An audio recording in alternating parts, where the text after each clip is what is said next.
પૂર્વ કચ્છના અંજાર નજીક વેલ્સપન કંપનીમાં ભીષણ આગ લાગવાની ઘટના બની છે। વેલ્સપન કંપનીના કોટન ગોડાઉનમાં ભીષણ આગ લાગી।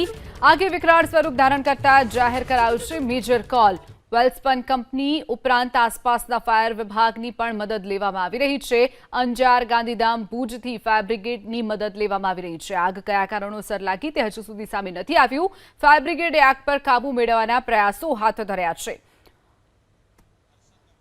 વધુ વિગતો સાથે સંવાદદાતા હર્ષદ આપણી સાથે ફોન લાઈન પર છે। હર્ષદ, જે વેલ્સપન કંપનીમાં આગ લાગવાની ઘટના બની છે, કેટલા ફાયર ફાઈટર ત્યાં પહોંચ્યા છે, કેવી રીતની કામગીરી ચાલી રહી છે, કોઈ જાનહાનિના સમાચાર સામે આવ્યા છે કે કેમ? હર્ષદ, જી ચોક્કસથી પૂર્વ કચ્છના અંજાર નજીક વેલ્સપન કંપનીમાં આગ લાગવાની ઘટના જે છે તે સામે આવી છે। આ આગનો બનાવ જે છે તે 12 વાગ્યાના આસપાસ બન્યા હોવાનું હાલ જાણવા મળી રહ્યું છે। જે પ્રમાણે કંપનીમાં આગ લાગી છે, ચોક્કસથી કહી શકાય કે આગે જે છે તે વિકરાળ રૂપ જે છે તે ધારણ કર્યું છે।